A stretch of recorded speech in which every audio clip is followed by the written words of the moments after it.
Hello everyone, welcome to my YouTube channel understanding chemistry. कल के lecture में हमने बात कर ली थी स्टार्ट करके सॉलिड स्टेट, हमने बात कर ली थी general characteristics of solid state, amorphous and crystalline solids, इन दो टॉपिक्स की। आज के वीडियो में हम बात करेंगे क्लासिफिकेशन ऑफ क्रिस्टलाइन सॉलिड्स की। तो द सॉलिड स्टेट जो है हमारे पास एक काफ़ी इंपॉर्टेंट चैप्टर है और ये 12th के बोर्ड में काफ़ी मैटर करता है, तो हमें इसको अच्छे से फोकस करके पढ़ेंगे तो ये इजी एंड स्कोरिंग भी है। इसको समझना काफ़ी इजी है, एक बार ध्यान दे लेंगे तो आपको इजीली समझ में आ जाएंगे सारे टॉपिक्स। तो हमने बात कर ली थी ऊपर वाले दोनों टॉपिक्स की, अब हम बात करते हैं क्लासिफिकेशन ऑफ क्रिस्टलाइन सॉलिड्स की। Classification of crystalline solids. अब हमारे पास क्रिस्टलाइन सॉलिड्स क्या होते हैं, इनकी डेफिनेशन की हमने कल बात की थी। तो क्रिस्टलाइन सॉलिड्स क्या होते हैं हमारे पास, ऐसे सब्सटेंसेस जिनके अंदर डेफिनेट प्रॉपर्टीज पाई जाती हैं, एक डेफिनेट ज्योमेट्री होती है 3D स्पेस के अंदर, और जिनके अंदर long range as well as short range order पाया जाता है, उनको हम बोलते हैं क्रिस्टलाइन सॉलिड्स। अब हमें बात करनी है क्लासिफिकेशन की। तो क्रिस्टलाइन सॉलिड्स को जब हम क्लासिफाई करते हैं, मेनली हम इसके 4 क्लासेस की बात करते हैं। 4 क्लासेस होती हैं क्रिस्टलाइन सॉलिड्स की। कौन कौन सी? फर्स्ट होती है हमारे पास आयनिक सॉलिड्स, सेकेंड होती है मॉलिक्यूलर सॉलिड्स, थर्ड होती है मेटालिक सॉलिड्स,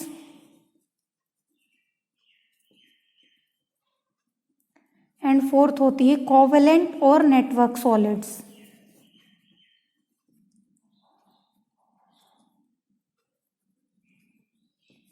बात करनी है क्लासिफिकेशन की। 4 इसकी क्लासेस हो गई। कौन कौन सी? फर्स्ट क्लास है आयनिक सॉलिड्स, सेकंड क्लास है मॉलिक्यूलर सॉलिड्स, थर्ड क्लास है metallic solids, and fourth class is covalent या फिर नेटवर्क सॉलिड्स।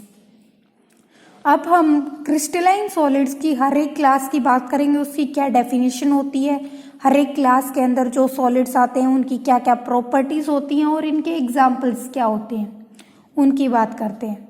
तो हम सबसे पहले स्टार्ट करेंगे आयनिक सॉलिड्स।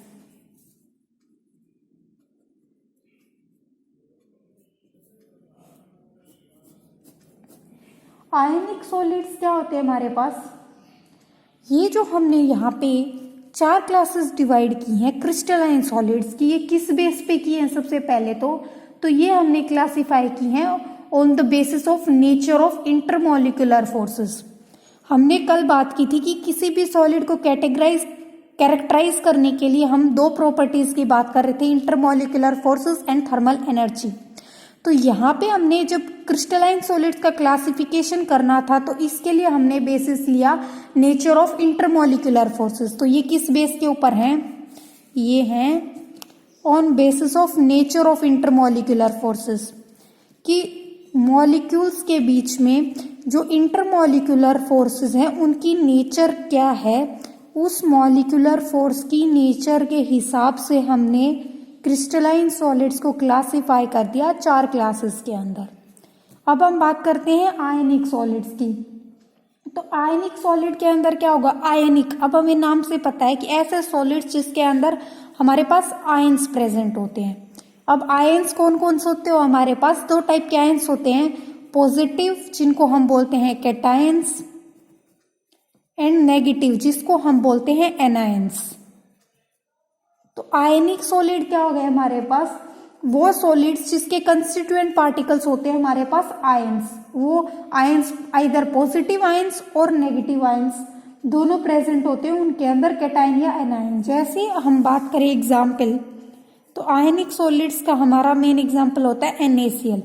इसके अंदर क्या क्या प्रेजेंट होता है? हमारा Na पॉजिटिव, Cl नेगेटिव। तो हमारा पॉजिटिव आयन हो गया Na पॉजिटिव, नेगेटिव आयन हो गया हमारा Cl नेगेटिव। तो इसके इन आयनिक सॉलिड्स के अंदर दोनों आयंस कैटायंस एंड एनायंस आपस में इंटरेक्ट करके सॉलिड्स की फॉर्मेशन करते हैं, उनको हम आयनिक सॉलिड्स बोलते हैं। अब कैटायन और एनायन है जो ये आपस में बॉन्ड की फॉर्मेशन कर कैसे रहे, तो हमें पता है कि चार्जेस जो होते हैं अपोजिट चार्जेस अट्रैक्ट। तो यहाँ पे कैटायन के ऊपर पॉजिटिव चार्ज है, एनायन के ऊपर नेगेटिव चार्ज है, तो दोनों चार्जेस यहाँ पे एक दूसरे के अपोजिट हैं, तो ये दोनों आपस में एक दूसरे को अट्रैक्ट करेंगे और ये इस मॉलिक्यूल NaCl मॉलिक्यूल की यहाँ पे फॉर्मेशन हो गई। अब जो ये NaCl है इसको हम 3D स्पेस के अंदर हम जब इसको रिप्रेजेंट करते हैं तब इसके अंदर सिर्फ Na positive and Cl negative ions एक परफेक्ट अरेंजमेंट के अंदर आते हैं 3D स्पेस के अंदर। अब इनके अंदर इलेक्ट्रोस्टैटिक फोर्स ऑफ अट्रैक्शन होते हैं present. Electrostatic force of attraction का मतलब क्या है? इलेक्ट्रोस्टैटिक फोर्स ऑफ अट्रैक्शन का मतलब क्या है कि जब चार्जेस के बीच में आपस में जो फोर्स प्रेजेंट होता है ना, अपोजिट चार्ज जब आपस में अट्रैक्ट करते हैं तो उनका अट्रैक्शन का रीजन होता है कि उनके बीच में इलेक्ट्रोस्टैटिक फोर्स प्रेजेंट होता है। तो ये जो इलेक्ट्रोस्टैटिक फोर्स ऑफ अट्रैक्शन है ये एक्ट करता है अपोजिट चार्जेस के बीच में, इसीलिए आयनिक सॉलिड्स के अंदर इलेक्ट्रोस्टैटिक फोर्स ऑफ अट्रैक्शन होता है। अब इन आयनिक सॉलिड्स का हमने एग्जाम्पल की बात की NaCl और इनकी डेफिनेशन की बात कर ली। अब हम बात करें अगर इनकी कैरेक्टरिस्टिक्स की, आयनिक सॉलिड की कैरेक्टरिस्टिक्स की, कि हमारे पास जो आयनिक सॉलिड्स बनते हैं उनके अंदर कौन कौन सी कैरेक्टरिस्टिक्स पाई जाती हैं। तो अब हमने बात की इलेक्ट्रोस्टैटिक फोर्स ऑफ अट्रैक्शन होता है भाई इनके बीच में। तो इलेक्ट्रोस्टैटिक फोर्स ऑफ अट्रैक्शन एक स्ट्रॉन्ग इंटरमोलिकुलर फोर्स होता है। तो अगर हमारे पास मॉलिक्यूल्स के बीच में जितना स्ट्रॉन्ग फोर्स प्रेजेंट होगा उतना ही उस मॉलिक्यूल को तोड़ना मुश्किल होगा हमारे लिए। तो इस इलेक्ट्रोस्टैटिक फोर्स ऑफ अट्रैक्शन की प्रेजेंस की वजह से इनकी जो आयनिक सॉलिड्स है इनके high melting point and boiling points होते हैं। मतलब जो आयनिक सॉलिड्स हैं उनके अंदर इलेक्ट्रोस्टैटिक फोर्स ऑफ अट्रैक्शन जो कि एक स्ट्रॉन्ग फोर्स है उसकी प्रेजेंस की वजह से हमारे पास जो आयनिक सॉलिड्स हैं उनका high melting point and high boiling points होते हैं। अब और क्या है कि ये हमारे एक सॉलिड स्टेट की बात कर रहे हैं हम इनकी, तो सॉलिड स्टेट के अंदर जो आयनिक सॉलिड्स होते हैं हमारे वो होते हैं इंसुलेटर। अब इंसुलेटर क्या होता है हमारा कि जो इलेक्ट्रिसिटी को कंडक्ट नहीं करता, और इलेक्ट्रिसिटी कंडक्ट अगर कोई भी सब्सटेंस करेगा तो इलेक्ट्रिसिटी कंडक्ट करने की वजह क्या होती है, उसकी फ्लो ऑफ चार्ज या फिर कोई भी आयंस फ्लो करें उसके अंदर उसकी मूवमेंट की वजह से इलेक्ट्रिसिटी कंडक्ट होती है। तो ये इंसुलेटर के रूप में क्यों एक्ट करते हैं सॉलिड स्टेट के अंदर, क्योंकि इसके जो आयंस है ना वो फ्री नहीं है मूव करने के लिए, वो बॉन्डेड है और उनकी पार्टिकुलर लोकेशन के ऊपर ही प्रेजेंट होंगे, वो मूव नहीं करेंगे वहां से, तो वो फ्री नहीं है मूव करने के लिए, इसीलिए वो इलेक्ट्रिसिटी को कंडक्ट नहीं कर पाते सॉलिड स्टेट के अंदर। ठीक है, अगर हम इनकी बात करें, ये तो हमने बात की थी सॉलिड स्टेट की। अब अगर हम इसकी मोल्टन स्टेट की बात करें या फिर एक्वस सॉल्यूशन की बात करें तो इसके अंदर ये हो जाते हैं गुड कंडक्टर्स ऑफ इलेक्ट्रिसिटी, क्योंकि इस केस में हमारे आयंस हो जाते हैं फ्री। तो अगर फ्री आयंस होंगे तो वो इलेक्ट्रिसिटी को इजीली कंडक्ट करेंगे, तो ये एज ए इंसुलेटर तो एक्ट करते हैं इन सॉलिड स्टेट और एज कंडक्टर्स एक्ट करते हैं इन एक्वस सॉल्यूशन के अंदर, ये एक्ट करते हैं एज कंडक्टर्स। और फिर इसकी नेक्स्ट कैरेक्टरिस्टिक्स क्या है कि ये सोल्यूबल होते हैं पोलर सॉल्वेंट्स के अंदर। पोलर सॉल्वेंट्स क्या होते हैं हमारे पास, वाटर हो गया हमारा मेन एग्जाम्पल पोलर सॉल्वेंट का, जिसके अंदर मतलब जो पोलैरिटी रखते हैं जो सॉल्वेंट, जैसे H2 हो गया तो उसमें H positive and OH negative ions के रूप में वो पोलैरिटी शो करता है। तो जैसे हमारा वाटर पोलर सॉल्वेंट है उसके अंदर तो हमारे आयनिक सॉलिड्स होते हैं सॉल्युबल, और जो हमारे नॉन पोलर सॉल्वेंट्स हैं उसके अंदर जो हमारे आयनिक सॉलिड्स हैं वो सॉल्युबल नहीं होते हैं।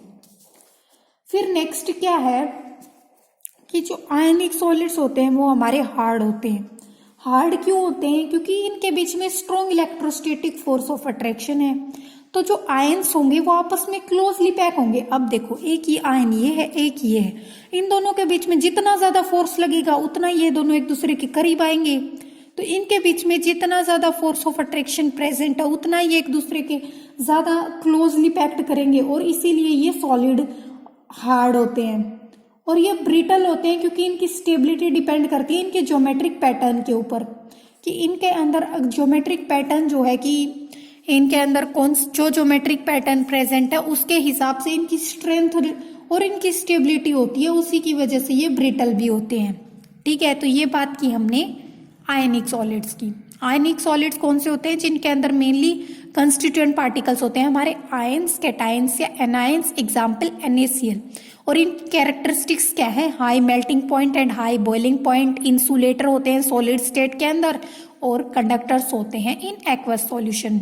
पोलर सॉल्वेंट्स के अंदर ये सॉल्युबल होते हैं, नॉन पोलर सॉल्वेंट्स के अंदर इनसॉल्युबल होते हैं, और ये हार्ड होते हैं क्योंकि strong electrostatic force of attraction exist करता है इनके पार्टिकल्स के बीच में। ये हो गई हमारी फर्स्ट क्लास आयनिक सॉलिड्स। अब हम नेक्स्ट क्लास की बात करते हैं हमारी मॉलिक्यूलर सॉलिड्स। तो मॉलिक्यूलर सॉलिड्स क्या होते हैं? हमारे मॉलिक्यूलर सॉलिड्स भी हमारे क्रिस्टलाइन सॉलिड्स हैं। तो इनके अंदर क्या होता है, जो कंस्टिट्यूएंट पार्टिकल्स हैं वो यहां पे होते हैं मॉलिक्यूल्स। आयनिक सॉलिड्स है उसके अंदर कंस्टिट्यूएंट पार्टिकल्स होते हैं आयंस। मॉलिक्यूलर सॉलिड्स के अंदर कंस्टिट्यूएंट पार्टिकल्स होते हैं मॉलिक्यूल्स। और इन मॉलिक्यूल्स की बेस के ऊपर ही कि ये मॉलिक्यूल जो प्रेजेंट हैं उनके नेचर के बेस के ऊपर ही मॉलिक्यूलर सॉलिड्स को फिर आगे फर्दर 3 कैटेगरी के अंदर कैटेगराइज किया जाता है। इसके अंदर फर्स्ट कैटेगरी है non polar molecular solids. Non polar molecular solids. Non polar molecular solids के अंदर क्या होता है कि कंस्टिट्यूएंट पार्टिकल्स जो है हमारे वो नॉन पोलर होते हैं। देखो, हम बात करें यहाँ पे किसकी? मॉलिक्यूलर सॉलिड्स की। मतलब इसके अंदर कंस्टिट्यूएंट पार्टिकल्स होंगे मॉलिक्यूल्स। अब हमारे पास जो मॉलिक्यूल्स हैं वो कई टाइप के होते हैं, जैसे एटम्स हो गए, या फिर दूसरे नॉन पोलर मॉलिक्यूल्स हो गए, पोलर मॉलिक्यूल्स हो गए, ऐसे मॉलिक्यूल्स हो गए जो हाइड्रोजन बॉन्डिंग शो करते हैं। तो उन मॉलिक्यूल्स की नेचर के बेस पे फिर हमने मॉलिक्यूलर सॉलिड्स को फर्दर और क्लासेस के अंदर डिवाइड कर दिया। हमारी फर्स्ट क्लास है नॉन पोलर मॉलिक्यूलर सॉलिड्स। तो इसके नाम से पता चल रहा है अब नॉन पोलर मॉलिक्यूलर सॉलिड्स मतलब सॉलिड है। कौन से सॉलिड है? जिसके कंस्टिट्यूएंट पार्टिकल मॉलिक्यूल्स है, और उन मॉलिक्यूल्स की नेचर क्या है कि वो नॉन पोलर है। तो नॉन पोलर मॉलिक्यूलर सॉलिड्स के अंदर कौन कौन से आएंगे कंस्टिट्यूएंट पार्टिकल्स? एक तो नोबल गैसेस आएंगे इसके अंदर, कि नोबल गैसेस की कोई भी हो गई, जैसे एटम हो गए, जैसे हीलियम, नियोन, आर्गन, अगर ये प्रेजेंट है तो हमारा नॉन पोलर मॉलिक्यूलर सॉलिड होगा। या फिर इसके अंदर नॉन पोलर मॉलिक्यूल्स भी ले सकते हैं। नॉन पोलर मॉलिक्यूल्स कौन से होंगे? अब जैसे हमारा H2 हो गया, नॉन पोलर है, Cl2 है, I2 है, CH4 है, तो ये हमारे नॉन पोलर मॉलिक्यूल्स हैं। इनके प्रेजेंस की वजह से जब ये हमारे कंस्टिट्यूएंट पार्टिकल्स होंगे, क्या? नोबल गैस और नॉन पोलर मॉलिक्यूल अगर हमारे कंस्टिट्यूएंट पार्टिकल होंगे किसी भी सॉलिड के अंदर, तो उसको हम बोलेंगे नॉन पोलर मॉलिक्यूलर सॉलिड्स। अब हम बात करते हैं इसके अंदर फोर्स कौन से एक्ट करते हैं इनके बीच में। तो इसके अंदर होते हैं वो वीक फोर्सेस होते हैं, वीक डिस्पर्शन फोर्स, या फिर इनको लंडन फोर्सेस भी बोल सकते हैं। इसके अंदर की लंडन फोर्सेस प्रेजेंट होते हैं। तो जो नॉन पोलर सॉलिड्स है इनके अंदर वीक फोर्स होता है, ठीक है। तो इनके अंदर जो है फिर इसकी कैरेक्टरिस्टिक्स क्या होंगी? अब फोर्स ऑफ अट्रैक्शन हो गया इनके बीच में वीक, तो इसकी कैरेक्टरिस्टिक्स के अंदर फोर्स ऑफ अट्रैक्शन की वजह से ये जो कैरेक्टरिस्टिक्स शो करते हैं वो फोर्स की वजह से होती है मेनली इनकी। तो इसके अंदर अगर फोर्स वीक है तो एक तो ये सॉफ्ट होंगे क्योंकि इनके अंदर जो वीक इंटरमोलिकुलर फोर्स प्रेजेंट है। फिर ये इलेक्ट्रिसिटी के नॉन कंडक्टर्स होंगे क्योंकि इनके अंदर कोई भी आयन प्रेजेंट नहीं है। तो ये ना तो सॉलिड स्टेट के अंदर ना ही एक्वस स्टेट के अंदर इलेक्ट्रिसिटी को कौन सी भी स्टेट के अंदर कंडक्ट नहीं करेंगे, और ये हमारे पास होंगे नॉन कंडक्टर्स। और ये सॉफ्ट है, इनके बीच में वीक इंटरमोलिकुलर फोर्स प्रेजेंट है, तो उसकी वजह से ये हमारे क्या होंगे, इनका मेल्टिंग और बॉइलिंग पॉइंट भी लो होगा, low melting point and boiling point होगा इनका। और इनके अंदर जो है, अब किसी भी मैटर की हम स्टेट डिसाइड करें तो वो डिटर्मिनेशन होती है उसके अंदर प्रेजेंट इंटरमोलिकुलर फोर्स की वजह से। सॉलिड के अंदर सबसे ज्यादा स्ट्रॉन्ग इंटरमोलिकुलर फोर्स होता है, फिर लिक्विड के अंदर, और फिर गैस के अंदर सबसे कम होता है।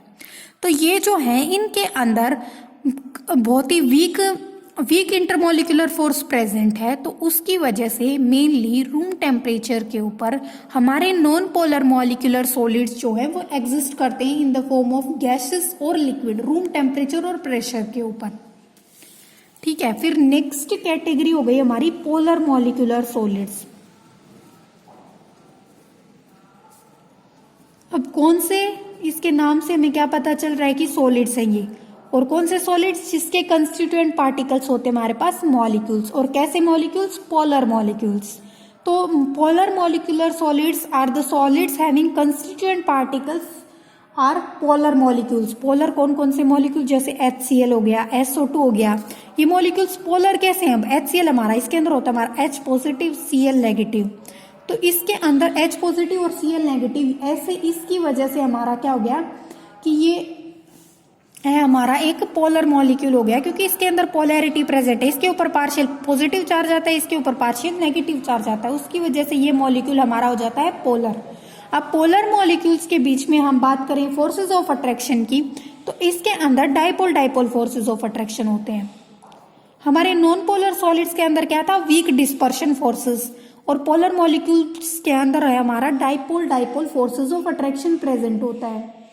तो इंटरमॉलिक्यूलर फोर्सेज ऑफ अट्रैक्शन, फिर ये जो डिस्पर्शन फोर्स है इससे होता है हमारा स्ट्रोंग। तो इसकी कैरेक्टरिस्टिक की बात करें, बस इससे स्ट्रोंग होता है पर उतना ज्यादा स्ट्रोंग भी नहीं होता। तो इसकी कैरेक्टरिस्टिक्स की जब हम बात करेंगे तो ये हमारे सॉफ्ट ही होते हैं, नॉन पोलर की तरह ये भी सॉफ्ट होते हैं। फिर ये भी इलेक्ट्रिसिटी के नॉन कंडक्टर्स होते हैं। फिर इनका जो मेल्टिंग और बॉइलिंग पॉइंट है वो उतना हाई तो नहीं होता, पर वो हमारे जो नॉन पोलर मॉलिक्यूल्स है उससे तो ज्यादा ही होता है, पर उतना हाई नहीं होता। और फिर ये भी गैस और लिक्विड के रूप में एग्जिस्ट कर सकते हैं room temperature and ordinary pressure के ऊपर। अब हमने यहाँ पे दो चीजों की बात की, नॉन पोलर मॉलिक्यूल्स और पोलर मॉलिक्यूलर सॉलिड्स। अब अगर हम बात करें इसके एग्जाम्पल्स की, तो नॉन पोलर के अंदर हम क्या बोला था हमने कि H2, Cl2, I2, CH4 या नोबल गैसेस, आर्गन, और इन सब के जो मॉलिक्यूल्स होते हैं जो सॉलिड्स बनाते हैं, ये वो होते हैं non polar molecular solids. Polar में HCl, SO2 की बात की हमने, इनके मेल्टिंग बॉइलिंग पॉइंट भी लो ही होते हैं पर नॉन पोलर से ज्यादा होते हैं। तो इनके अंदर मेन जो चीज है इंपॉर्टेंट, वो इनके अंदर होते हैं फोर्सेस। तो अब हम बात करते हैं, हमने बोला था कि नॉन पोलर मॉलिक्यूल्स के अंदर वीक डिस्पर्शन फोर्स होते हैं, वीक लंडन डिस्पर्शन फोर्सेस। तो वो कैसे होते हैं हमारे पास, जैसे हमने माना नोबल गैसेस का कि एक हमारा ये एटम है, एक ये एटम है, तो इनके अंदर जो फोर्स ऑफ अट्रैक्शन होगा वो हमारा लंडन डिस्पर्शन फोर्स होगा। कि एक ये हीलियम मान लिया नोबल गैसेस का, ये दूसरा हीलियम है, तो इसके अंदर क्या होगा, हमारा जो फोर्स है वो वीक फोर्स एग्जिस्ट करेगा, लंडन डिस्पर्शन फोर्स। और अगर हम बात करें इसके अंदर हमने क्या बात की, डाइपोल डाइपोल। डाइपोल क्या होते हैं हम, डाइपोल, डाई का मतलब दो, पोल का मतलब दो पोल। यहाँ पे जब हम पोल की बात करते हैं तो हम बात करते हैं पॉजिटिव एंड नेगेटिव पोल्स की। तो डाई और पोल का क्या मतलब हो गया, इसके पास दोनों पोल्स प्रेजेंट है, पॉजिटिव पोल भी नेगेटिव पोल भी। तो अगर हम इन मॉलिक्यूल्स की बात करें तो ऐसे बात करेंगे, पॉजिटिव नेगेटिव पॉजिटिव नेगेटिव, और फिर ये नेगेटिव है तो अपोजिट अट्रैक्ट करता है, तो यहाँ पे पॉजिटिव नेगेटिव ऐसे आएंगे। तो इन मॉलिक्यूल्स के बीच में होता है हमारा dipole dipole force of attraction, और इनके बीच में होता है हमारा वीक लंडन डिस्पर्सन फोर्स। तो ये हो गई दो क्लासेस मॉलिक्यूलर सॉलिड्स की। अब हम बात करते हैं थर्ड क्लास की, वो है हमारी hydrogen bonded molecular solids.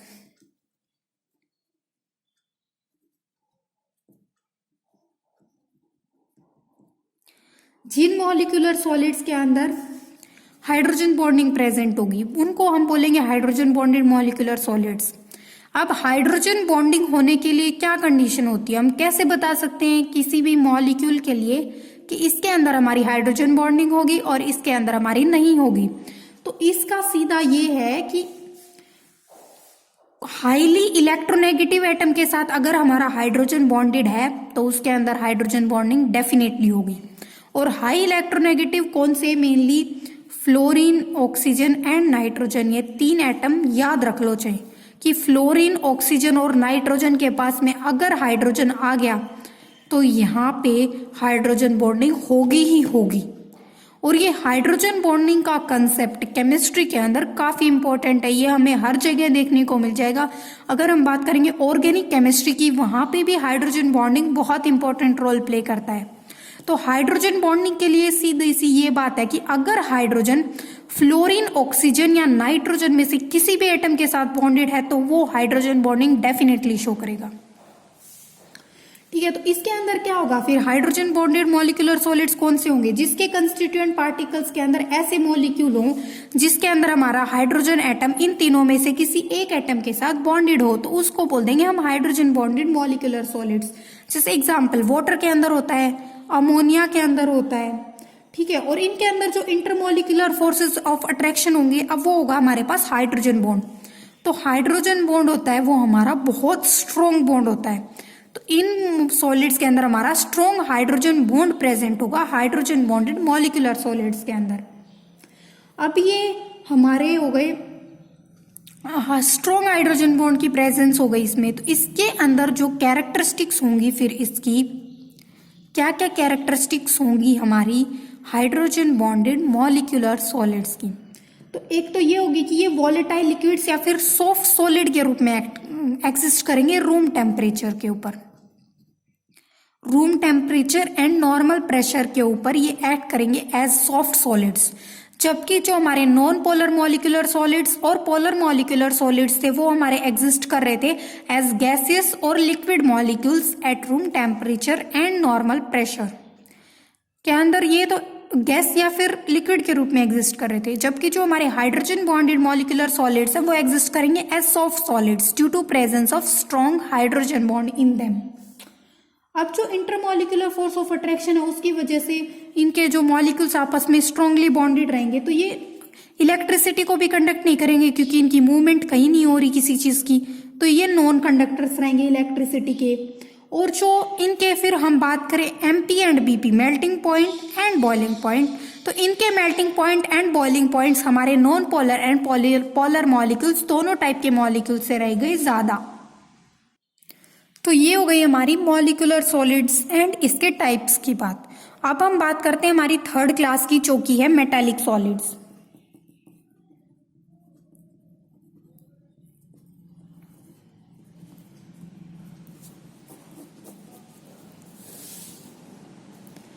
Metallic solids क्या होते हैं हमारे पास?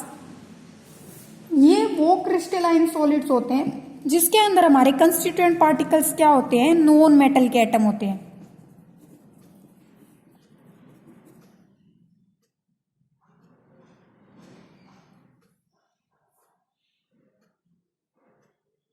सॉरी, मेटालिक सॉलिड्स क्या होते हैं? जिसके अंदर हमारे मेटल के एटम्स प्रेजेंट होते हैं। नाम से ही पता चल रहा है ना, मेटालिक सॉलिड्स हैं, तो जिसके अंदर हमारे मेटल एटम्स प्रेजेंट होंगे, कंस्टिट्यूएंट पार्टिकल्स, उनको बोलेंगे हम मेटालिक सॉलिड्स। फिर मेटालिक सॉलिड्स जो हमारे पास मेटल होते हैं मेनली, वो होते हैं हमारे positively charged.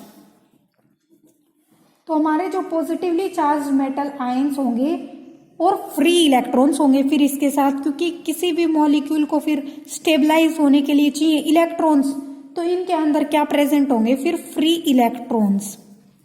Positively charged metals होंगे और फ्री इलेक्ट्रॉन्स होंगे। तो मेटालिक सॉलिड्स को हम क्या बोल सकते हैं? ये वो सॉलिड्स होते हैं हमारे पास जिनके अंदर क्या प्रेजेंट होते हैं? पॉजिटिव आयंस प्रेजेंट होते हैं in the sea of delocalised electrons. ठीक है, मेटालिक सॉलिड्स कौन से सॉलिड्स होते हैं? जिसके अंदर पॉजिटिव आयंस प्रेजेंट होते हैं। किसके अंदर प्रेजेंट होते हैं? कि डीलोकलाइज्ड इलेक्ट्रॉन्स का एक सी समुंदर टाइप में मान लिया इसको कि डीलोकलाइज्ड इलेक्ट्रॉन्स का एक सी होता है, उसके अंदर हमारे पॉजिटिव आयंस प्रेजेंट होते हैं। तो ये होते हैं हमारे मेटालिक सॉलिड्स। अब इनके अंदर जो मेटल एटम्स हैं हमारे, उनकी आयनाइजेशन एनर्जी बहुत कम होती है और फिर वो उनके वैलेंस इलेक्ट्रॉन्स को इजीली लीव कर देते हैं। तो पीछे फिर क्या बच जाता है हमारा, एक पॉजिटिवली चार्ज्ड आयन बच जाता है। क्या बात की हमने, मेटल एटम है हमारा। तो मेटल एटम के अंदर क्या होती है हमारी, लो आयोनाइजेशन एनर्जी होती है, लो आयोनाइजेशन एनर्जी। अब आयनाइजेशन एनर्जी का क्या मतलब होता है हमारे पास, आयनाइजेशन एनर्जी का मतलब होता है हमारे पास कि आयनाइजेशन, कि किसी भी सब्सटेंस को हमें आयोनाइज करना है, उसके आयंस के अंदर उसको कन्वर्ट करना है, तो जो एनर्जी देनी पड़ेगी उसको हम बोलते हैं आयोनाइजेशन एनर्जी। तो जो मेटल एटम है उसकी आयनाइजेशन एनर्जी होती है कम। अब हमें मेटल्स एटम से बनाना है उसका आयन, तो मेटल एटम क्या करेगा, मेटल एटम को जब थोड़ी सी भी जितनी उसकी आयनाइजेशन एनर्जी होती है उतनी अगर एनर्जी मिल जाए तो वो इलेक्ट्रॉन को लॉस करके और फिर पॉजिटिवली चार्ज स्पीसीज के अंदर कन्वर्ट हो जाएगा, पॉजिटिवली चार्ज्ड आयंस की फॉर्मेशन हो जाएगी यहाँ पे। तो उन पॉजिटिवली चार्ज्ड आयंस को बोला जाता है कि कर्नल्स। जो मेटल एटम इलेक्ट्रॉन लॉस करने के बाद पॉजिटिवली चार्ज स्पीसीज के अंदर कन्वर्ट हो जाएगा उसको हम बोलते हैं कर्नल्स। और फिर ये इलेक्ट्रॉन्स हैं, फिर ये जो मेटल क्रिस्टल है उसके अंदर फ्लो करते रहते हैं, इसीलिए इसको बोला गया यहाँ पे कि सी ऑफ फ्री इलेक्ट्रॉन्स। फिर क्या बोला कि मेटल एटम है, अब कोई भी क्रिस्टल है उसके अंदर सिर्फ एक मेटल एटम तो प्रेजेंट होगा नहीं, बहुत सारे मेटल एटम्स प्रेजेंट होंगे। तो जब बहुत सारे मेटल एटम्स प्रेजेंट होंगे तो सारे इलेक्ट्रॉन्स लॉस करेंगे, तो इलेक्ट्रॉन्स बहुत सारे इलेक्ट्रॉन्स हो जाएंगे, फिर इसीलिए इसको सी बोलते हैं, फ्री इलेक्ट्रॉन्स का। और ये फिर फ्री इलेक्ट्रॉन्स मोबाइल है, मूव कर सकते हैं इधर उधर, तो फिर ये पॉजिटिव आयंस उन इलेक्ट्रॉन्स को अट्रैक्ट कर लेंगे और इन इलेक्ट्रॉन्स को आपस में ये अट्रैक्ट करके एक दूसरे के साथ बने रहेंगे। तो इनके बीच में मेटालिक बॉन्ड की फॉर्मेशन होगी, मेटालिक बॉन्ड की फॉर्मेशन होगी इलेक्ट्रॉन्स के थ्रू, कि एक मेटल एटम है इसने इलेक्ट्रॉन लॉस कर दिया तो ये पॉजिटिव के अंदर कन्वर्ट हो गया। अब दूसरा मेटल एटम है वो उस इलेक्ट्रॉन को अट्रैक्ट करेगा, क्योंकि पॉजिटिवली चार्ज स्पीसीज है, इलेक्ट्रॉन नेगेटिवली चार्ज है, उसको अट्रैक्ट करेंगे। तो ऐसे इनके बीच में मेटालिक बॉन्ड की फॉर्मेशन होती है। अब इस मेटालिक बॉन्ड की वजह से क्या होता है, इनके अंदर एक तो इलेक्ट्रिकल और थर्मल कंडक्टिविटी दोनों होगी। क्यों होंगी, क्योंकि इसके अंदर फ्री इलेक्ट्रॉन्स मूव कर रहे हैं। अब जहां पे फ्री चार्ज मूव कर रहा है या फ्री आयन मूव करता है तो वो तो कंडक्ट करते ही है, कंडक्टर्स होते ही है। तो इसीलिए हमारे पास जो मेटालिक सॉलिड्स हैं वो हमारे हाई इलेक्ट्रिकल और थर्मल कंडक्टिविटी होगी उनकी, क्योंकि जब हम उसके ऊपर करंट अप्लाई करेंगे तो इलेक्ट्रॉन एक स्पेसिफिक डायरेक्शन में फ्लो करने लग जाएंगे और करंट का फ्लो होगा वहां पे इजीली। अब उनके अंदर लस्टर होगी और किसी किसी केस में उनके अंदर कलर भी होगा, क्योंकि उनके अंदर प्रेजेंट है फ्री इलेक्ट्रॉन्स, तो वो लाइट को ऑब्जॉर्व करेंगे बाहर से तो कलर शो करेंगे। और ये मेलेबल और डक्टाइल होते हैं। फिर आयनिक जो क्रिस्टल्स थे ना, उनके अंदर क्या होता है कि जो पोजीशंस हैं यहाँ पे पॉजिटिव आयंस की, उनको हम चेंज भी कर सकते हैं। मतलब एक पॉजिटिव आयन है उसको दूसरे पॉजिटिव आयन के साथ चेंज भी कर सकते हैं और इन मेटल्स को फिर इजीली डिफॉर्म किया जा सकता है। कि हमारा एक मेटल आयन है वो पॉजिटिवली चार्ज हो गया, उस मेटल आयन को हम वहां से इजीली निकाल के दूसरा मेटल आयन वहां पे दे देंगे और उसकी क्रिस्टल पे कोई इफेक्ट नहीं पड़ेगा।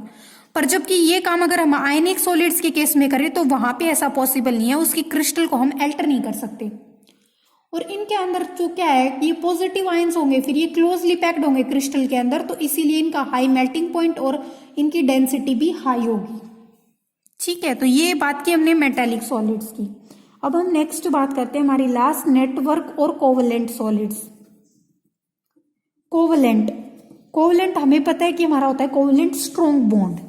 तो ऐसे सॉलिड्स जिसके अंदर हमारा कोवलेंट बॉन्ड प्रेजेंट होता है क्रिस्टल के अंदर, उनको हम बोलते हैं कोवलेंट या फिर नेटवर्क सॉलिड्स। इन कोवलेंट या नेटवर्क सॉलिड्स के अंदर कंस्टिट्यूएंट पार्टिकल्स होते हैं, वो होते हैं हमारे नॉन मेटल के एटम। मेटेलिक सॉलिड के अंदर होते हैं मेटल एटम्स एंड नेटवर्क और कोवलेंट सॉलिड्स के अंदर नॉन मेटल एटम्स होते हैं और इनके अंदर कोवलेंट बॉन्ड से वो एक दूसरे से बॉन्डेड होते हैं। तो इसी नेटवर्क की वजह से ना कोवलेंट बॉन्ड फॉर्म होता है, तो एक नेटवर्क सा फॉर्म हो जाता है और हमारे पास काफी जेंट बड़ा सा मॉलिक्यूल बनता है। जैसे हम अगर इसके एग्जाम्पल की बात करें तो इसके अंदर मेनली डायमंड है या सिलिकॉन कार्बाइड है SiC, तो इनके अंदर ना एक नेटवर्क बन जाता है, बहुत काफी बड़ा मॉलिक्यूल होता है, नॉन मेटल के एटम प्रेजेंट होते हैं और आपस में वो कोवलेंट बॉन्ड के थ्रू बॉन्डेड होकर एक बहुत बड़े नेटवर्क की फॉर्मेशन करते हैं। इनकी कैरेक्टरिस्टिक क्या है? अब कोवलेंट बॉन्ड स्ट्रॉन्ग है, डायरेक्शनल है, तो ये बहुत हार्ड होंगे सॉलिड्स, इनके फिर बहुत ही हाई मेल्टिंग और बॉइलिंग पॉइंट होंगे, और ये इंसुलेटर्स होंगे, इलेक्ट्रिसिटी को कंडक्ट नहीं करेंगे क्योंकि इनके अंदर भी कोई फ्री आयंस प्रेजेंट नहीं होते हैं। अब हम बात करते हैं नेटवर्क या कोवलेंट सॉलिड का। एग्जांपल हमने दिया डायमंड या सिलिकॉन कार्बाइड।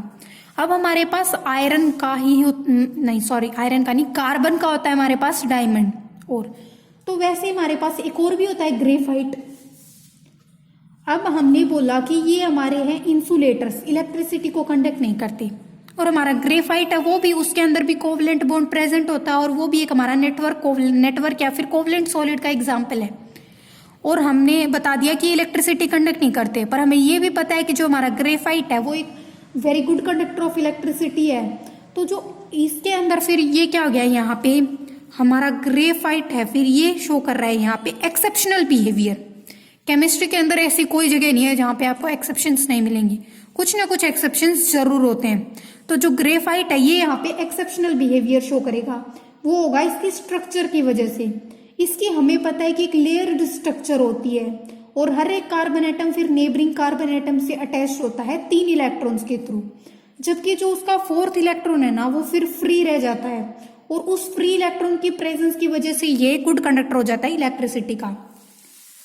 जैसे हमारा ग्रेफाइट है, इसके अंदर हमें पता है कार्बन होता है, कार्बन की वैलेंसी 4 है, वो 4 बॉन्ड फॉर्म करता है, पर ग्रेफाइट के स्ट्रक्चर के अंदर क्या होता है, और लेयर सी फॉर्म होती हैं ऐसे हमारी ग्रेफाइट की स्ट्रक्चर के अंदर।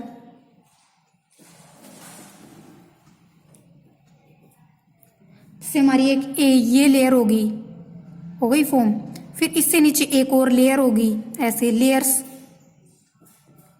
की फॉर्म में होती है इसकी स्ट्रक्चर। ऐसे एक ये लेयर हो गई, ये लेयर हो गई, इनके बीच में आपस में कार्बन के बीच में बॉन्ड होते हैं। तो जो हर एक कार्बन एटम है ना वो नेबरिंग 3 कार्बन एटम से बॉन्डेड है। यहाँ पे देखो ये कार्बन एटम वाली, एक ये कार्बन और एक ये कार्बन और एक ये कार्बन, 3 कार्बन से बॉन्डेड है। तो इसका जो एक इलेक्ट्रॉन है वो फ्री रह जाता है।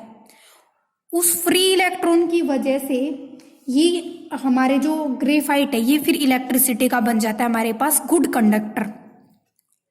ठीक है, तो ये होते हैं हमारे पास नेटवर्क और कोवलेंट सॉलिड्स। तो ये हमने बात की क्लासिफिकेशन ऑफ क्रिस्टलाइन सॉलिड्स की। इसकी चारों क्लासेस आयनिक solids, molecular solids, metallic solids या फिर नेटवर्क और कोवलेंट सॉलिड्स। ये गई इनकी पूरी डिटेल में स्टडी। अब इससे रिलेटेड क्वेश्चंस कैसे पुट होते हैं, तो या तो ऐसे पूछ लेंगे कि इन मॉलिक्यूल्स को क्लासिफाई करना है कि ये कौन सा नेटवर्क या कोवलेंट सॉलिड होगा, कौन सा आयनिक होगा, कौन सा मॉलिक्यूलर होगा, उस बेस पे इनको क्लासिफाई करना आ जाता है। फिर या उनकी कोई प्रॉपर्टी दे देंगे, कोई कैरेक्टरिस्टिक बता देंगे कि हमारे पास ये सॉलिड है, उसकी ये कैरेक्टरिस्टिक है, तो ये बताओ कि वो कौन सा टाइप ऑफ क्रिस्टलाइन सॉलिड है।